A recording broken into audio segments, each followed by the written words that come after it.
जी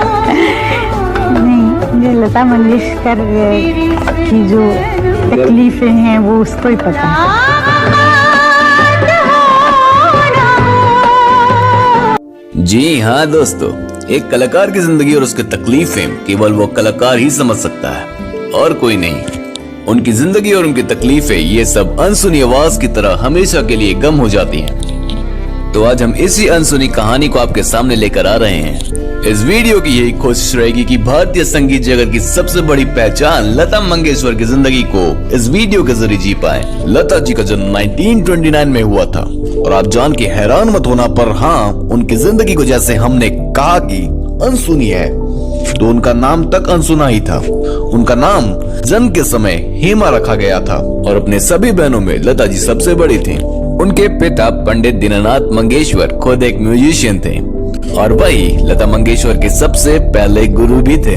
मैं आपको बता देना चाहता हूँ कि किसी भी बंगाली परिवारों में किसी भी तरह की कला को माँ बाप अपने बच्चों को जरूर सिखाते हैं और उसमें संगीत सबसे लोकप्रिय है। और यहाँ लता जी के पिता खुद एक म्यूजिशियन थे और उन्होंने लता जी को 5 साल की उम्र से ही म्यूजिक सिखाना शुरू कर दिया था।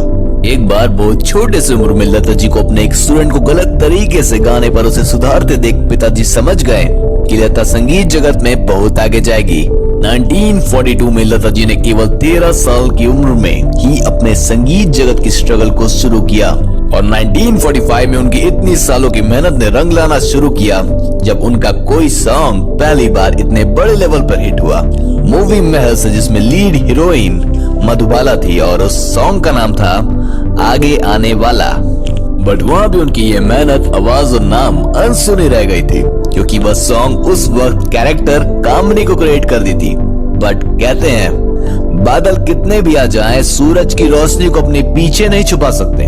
वैसे ही कुछ समय बाद ये बात म्यूजिक कंपनी वालों को दुनिया के सामने लानी ही पड़ी कि यह आवाज उस समय के संगीत जगत में उतरी नायक गायिका लता मंगेशकर की थी। उसी के बाद तो मानो इंडियन म्यूजिक इंडस्ट्री को एक नई पहचान सी मिल गई लता मंगेशकर के नाम की। मेहनत और टैलेंट के जोर पर उन्होंने 20 अलग अलग भाषाओं में लगभग 30,000 गाने किए। उनके नाम उस वक्त गिनीज वर्ल्ड रिकॉर्ड भी था सबसे ज्यादा गाना गाने के। लता जी उस वक्त की बहुत सारी एक्ट्रेस से क्लोज थी, जैसे कि गीता दत्त, नरगिस और मीना कुमारी। पर उनकी आवाज को सबसे अच्छी तरीके से निभाया उस वक्त की बेहतरीन एक्ट्रेस न्यूटन जी ने। और इसमें ये बात भी थी कि न्यूटन जी खुद एक सिंगर भी थी। लता जी ने अपने उस आवाज उस समय की सबसे बड़ी बड़ी फिल्में जैसे बैजू बावरा, मुगले आजम, श्री 420 में दिए और बाद में भी कई बड़ी मूवीज जैसे दिलवाले दुल्हनिया ले जाएंगे और वीर ज़रा जैसे कई सारी बड़ी मूवीज में अपना आइकॉनिक प्रदर्शन किया।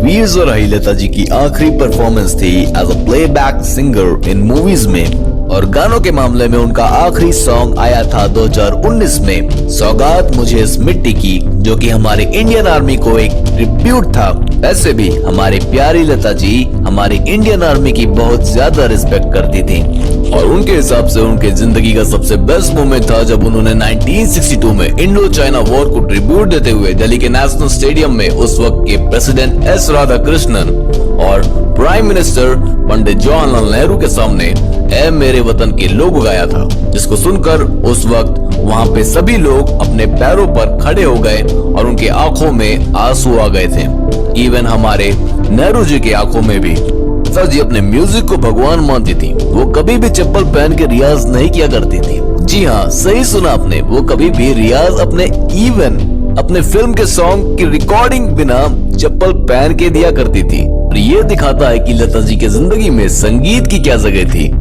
उनके इसी लगन और मेहनत की वजह से उन्हें कई सारे अवार्डों से सम्मानित किया गया। इनमें सभी को गिनाना तो मुश्किल है, पर उनमें से सबसे बड़े अवार्ड्स हैं पद्म भूषण, पद्मश्री, भारत रत्न, दादा साहेब फाल्के।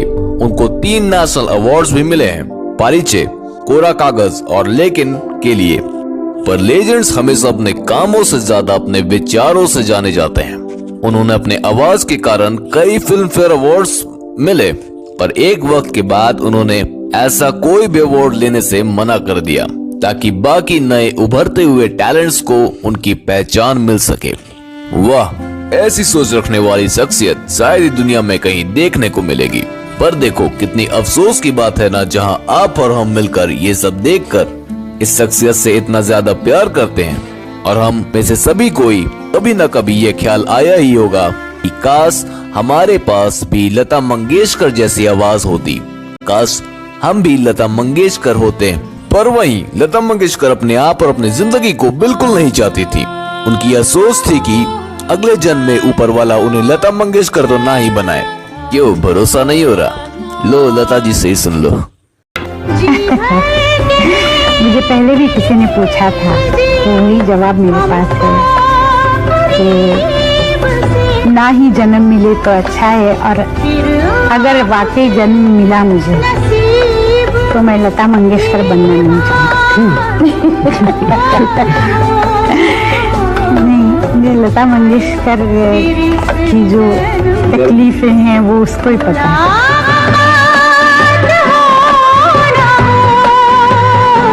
सच में जितनी खूबसूरत दिखती है इन कलाकारों की जिंदगी, उतनी ही काली भी होती है।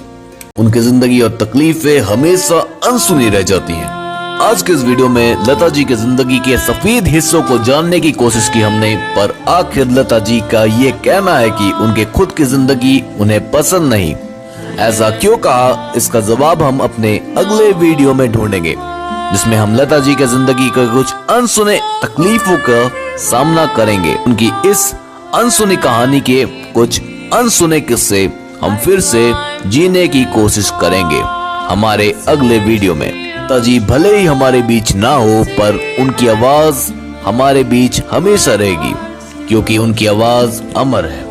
लता मंगेशकर जी हमेशा हमारे दिलों में रहेंगी। लता जी की शख्सियत और उनकी इस अनसुनी जिंदगी को देखकर उन्हीं का ये गाना याद आ रहा है। होते होते वो आवाज डूब गई, सुनने के लिए सिर्फ यादें रह गईं। चंदन चला गया, और इतनी दूर चला गया कि आरती के लिए वो फासले तय करना नामुमकिन हो गया। मुड़ के जब भी देखा, चंदन का चेहरा नजर नहीं आया। गूंजते हुए माजी से सिर्फ इतना ही सुनाई दिया, नाम गुम जाएगा, चेहरा ये बदल जाएगा, मेरी आवाज ही पहचान है गर याद रहे।